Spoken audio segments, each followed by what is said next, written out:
Refuge, and we're here with Greg Walmsley. Is that right, Greg? Yes, ma'am. Did I say your last name right?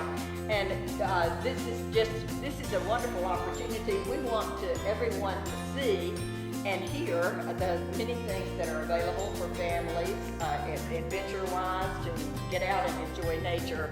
And we're really so blessed to have, is it 8,500 acres? Yes, ma'am. 8,500 acres on the Refuge. That's correct. Refuge here to enjoy. So this is Diane Welch and Caroline Hightower behind the camera there. And Greg's we're gonna talk a little bit about this facility that we're in right now and just share some things about it, Greg, if you will. Okay. Yes, this is our Refuge office and visitor contact station.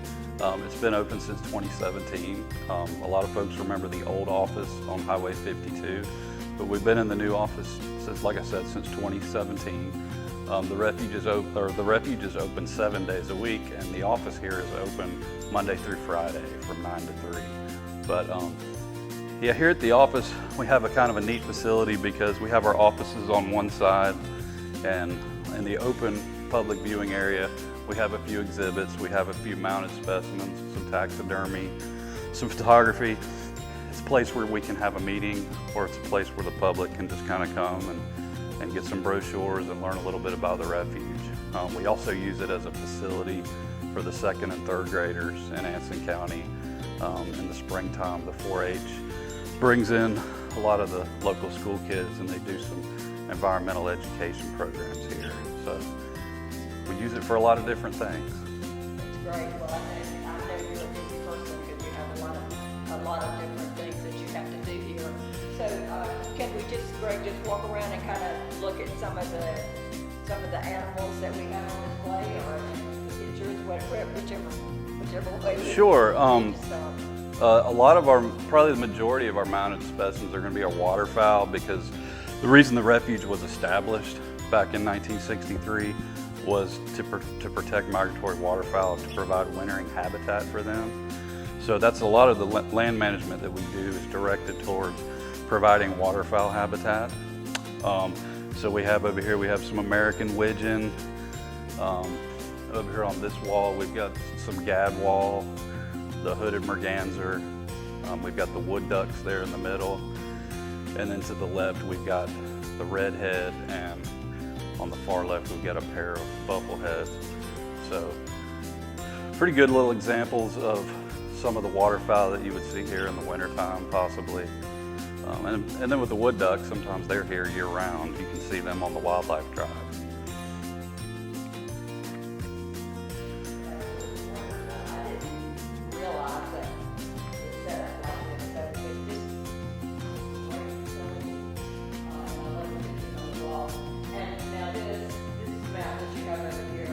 Similar to the one that's on the website, Greg, or is that a little bit different with the... I'm not sure. I'm not sure about the one on the website. Oh, you're talking about the map? Yeah. Yes, this map is very similar to the tear sheet that we have. We have a tear sheet map. It's available at the office when the office is open during business hours. But this map was actually produced originally by Anson County. It was a GIS map when they were doing the 911 addressing several years ago. So if you look at a map at the Refuge, you have Wadesboro to the south.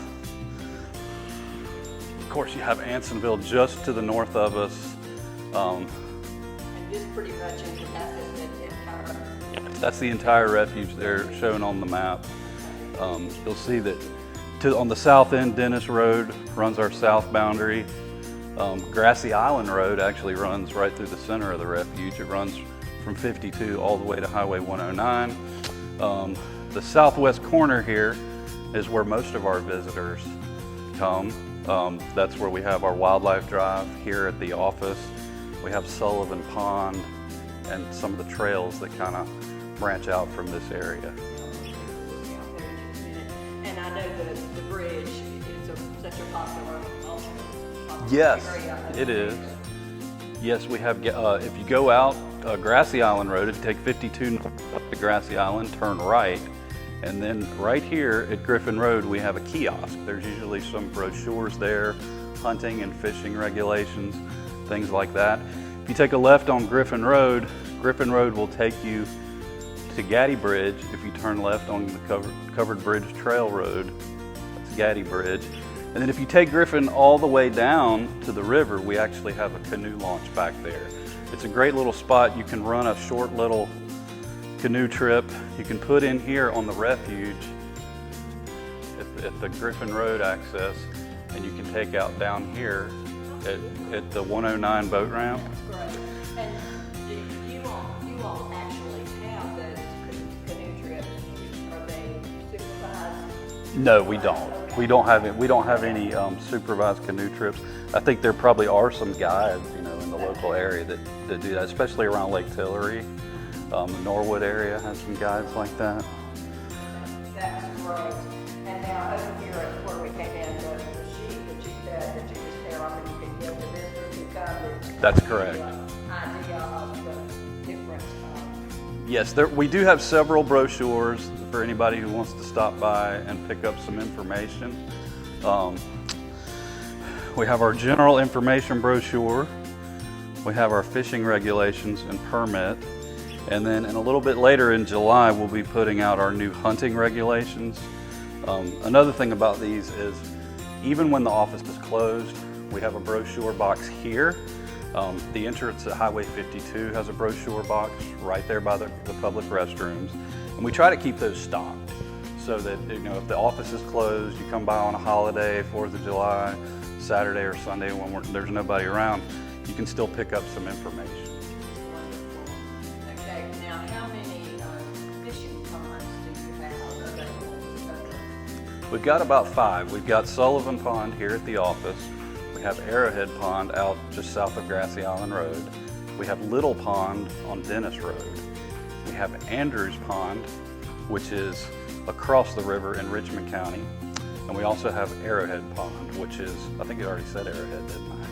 And then we have some of the Brown Creek areas around the Covered Bridge. So those are probably the 5 most popular fishing areas. Right, and people can just go at any time that the refuge hours are they not done? Now the Refuge is open all day, 7 days a week, with a few exceptions during deer season. But for the most part, it's open 7 days a week, from 1 hour before sunrise until an hour after sunrise. So, like this time of year, you can be out here until an hour after sunset. So it's really dark, yeah. Yeah, which would really be nice. And so people can just go and fish. That's correct, yeah. A lot of people think someone out there fishing now. Yes, we do. We have a regular group of anglers that like to come fish out here. All you need to fish is your state fishing license, and we ask that you pick up one of these free permits. So this is a Refuge fishing permit.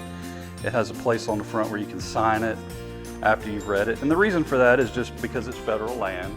There's a few different regulations from what there would be on just another pond, a state pond or river or lake or something like that.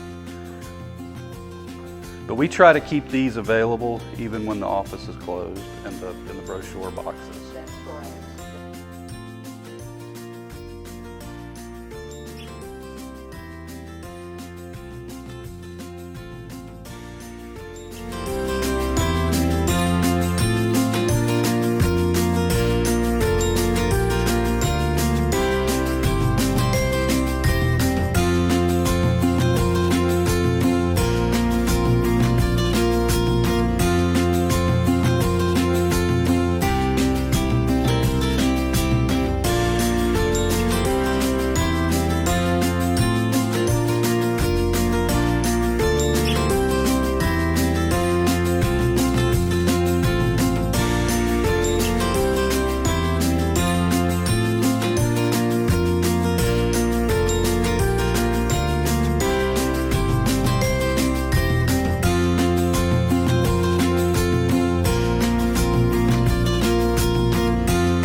because everything is a work in progress because there's change, Absolutely, all yeah. kinds of changes and stuff. But Greg, if you would just share a little bit about that. Yeah, so we've got, we're sitting here at Sullivan Pond right outside the Refuge office. Sullivan Pond is a popular fishing spot. We get quite a few people fishing in here on a regular basis. Sullivan Pond is the pond that's open year-round, so whether it's deer season, if we have a deer hunt going and other places on the Refuge might be closed seasonally, the Wildlife Drive area that you access here at Sullivan Pond and the pond itself is open to fishing year-round. We do have the floating dock over here on the right. We've got the outdoor classroom on the left, which was a National Fish and Wildlife Foundation project that they helped us with. We do a lot of stuff with the students out there, but we also do, it's used a lot by anglers. People like to fish off of it as well because it has some shade. When you're here at the office, you have access to two different trails. If you cross the levee, you have the Tall Pines Trail, which is about a half-a-mile loop. And then if you go to the left of the office, you have a trail that's called the Brown Creek Trail. And it's about a quarter mile. It takes you down to Brown Creek, which was just about 100 yards from us right now, maybe 200 yards away from us. And folks like to hike the trails. We also get a lot of people, especially since COVID and in the aftermath of COVID, coming out finding the Refuge for the first time. They actually like to hike the Wildlife Drive, the paved road that goes around the office and the marsh and the Tall Pines Trail. And that's about a 2.5 mile walk. Folks do different versions of it. Some people walk the whole loop. Some people like to just do part of it. We've got the two parking lots. The one here at the office, which is about a half mile off of 52. So when you turn off of 52, it's about a half mile back here to the office. It's where we have some porta potties and our check station over there. We use that check station during deer season when we have our quota deer hunts. There's also a pretty decent parking lot up by the restroom. So some people will just walk between here and the entrance up at 52.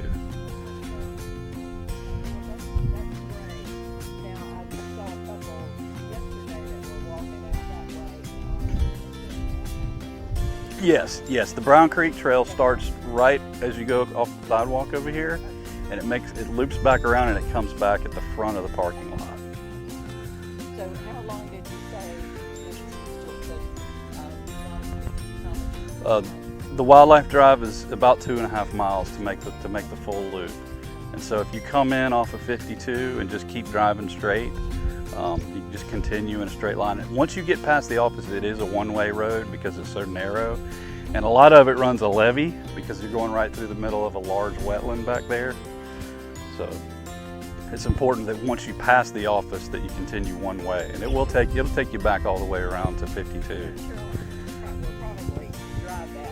Yeah, we do have a little interpretive panel over here that kind of overlooks the marsh. It kind of orients you to this area of the Wildlife Drive and kind of shows you where things are. The one thing it doesn't have is one of those "You Are Here" stickers, but we're right here at the office, so you can access the Tall Pines Trail, you can access the Brown Creek Trail, and then of course you've got the Wildlife Drive that wraps all the way around. One thing that currently is in progress that I think folks are interested in is the boardwalk is closed. We're having to partially demolish the boardwalk because it had so many rotten boards in it. So we're in the process of doing that. We're taking out some of the old sections of the boardwalk and we're in the process of getting that replaced where we can open it back up, hopefully this year, later this year. When you get to the trailhead, that's where the parking spot is. That's the trailhead for, the original old trailhead for the Tall Pines Trail.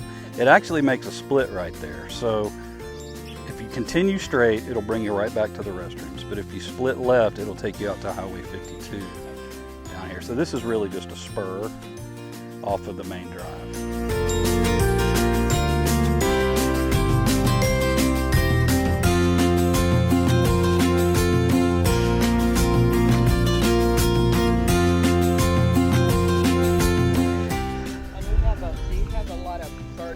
Out here, people who like to come in. We do.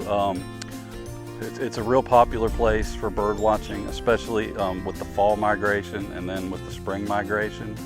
And then there's a lot of nesting birds too that are pretty unique for this part of North Carolina, so it's pretty consistent throughout the year, but the most popular birding times are usually going to be in the fall. In the fall, when you have the waterfowl starting to arrive, a lot of the water birds that are migrating in, and then also in the spring when we have the migration coming through when stuff is migrating back. So we get a lot of neotropical migrants that pass through. We have a lot of neotropical migrants that actually nest here as well, besides just passing through during migration.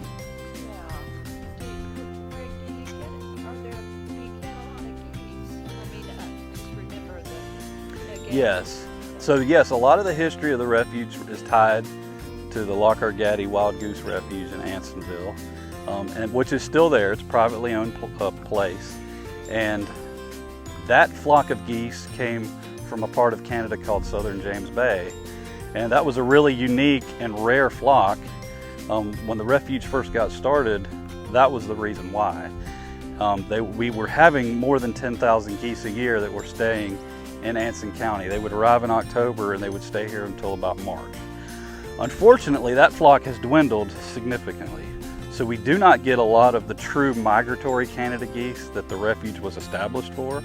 However, we do have a lot of the local resident Canada geese that can be kind of a nuisance at times, especially if you go around golf courses and neighborhoods and places like that. We have a few of those around, but not a lot. So we do get geese in the wintertime, but we don't get them in the numbers that we did back in the 1960s. Okay. Well, this has been absolutely wonderful, and it's just amazing, the acreage here, and It is. different opportunities for people to come and be a part of, and we have visitors that come in from all over. We do, and sometimes it'll surprise you. We get folks on road trips stopping in. One thing I would recommend too is if you're not familiar with the refuge, obviously the Wildlife Drive is a great area, but a lot of people don't realize how many gravel roads we have. So pick up a map and just go out Grassy Island and start turning off some of the roads and just kind of ride around and see what you can see. Obviously, most of the time you're going to see wildlife in the morning or in the evenings. The heat of the day in the summertime is not the best time to see wildlife, but sometimes you'll even see deer in the middle of the day out eating. Now, do you have a lot of volunteers now? Do you have people who have, I know in the past we actually have had some of those people come to the library that were, they brought their campers here, you know, and set up. Yes. And stayed for a certain number of months or whatever. Do you have that also going on? We still do, yes. We still have a couple that's here. It works kind of like a camp host would at sort of a state park, where they stay in the camper back in our shop area, and they do odd jobs for us. You know, they do cleaning and light carpentry, and they go around and keep an eye on things, light maintenance projects for us. Kind of helps, we have such a small crew that it helps us kind of. It's a good program, isn't it? It is. I'm sure the people that come in and do different things, they're accustomed to the refuge areas and the facilities. Yes, they are. Most of our work campers, that's what they call them, is work campers, or resident volunteers that stay on site. Most of them, a lot of them, I wouldn't necessarily most of them, but they've kind of made a retirement lifestyle out of it. That's typically kind of the type of folks that we get. They're on the road, they've retired, they want to see more of the country, and they want to live in different communities that they haven't been to before. And it works out great because we pay them in kind. So they're volunteers, they don't get paid, but they don't have to pay for their hookup for their camper. So it's a really nice, it does, yes. Well, we might take a walk down here closer. Now, you said this area over here, the little building, did you say that's a classroom type thing? That's an observation blind, Okay. which is, it's for looking over the marsh, especially in the wintertime when it's got birds on it. That's part of our rehab of the boardwalk, because the boardwalk starts just past it, and so there's not a whole lot you can see from the blind right now because of the overgrown trees. We've got some vegetation down here that we're going to clean up when we're fixing the boardwalk.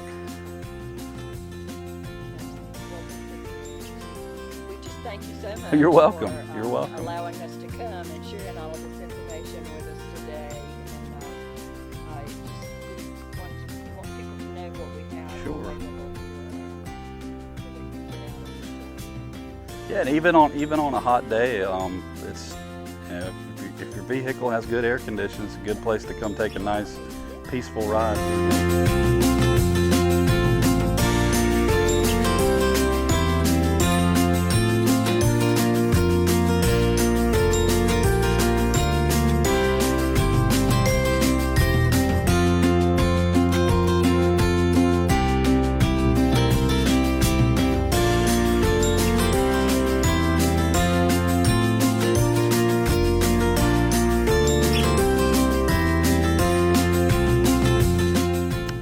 We have three, myself, Denise, and an equipment operator. And we also have an equipment operator who's here a couple days a week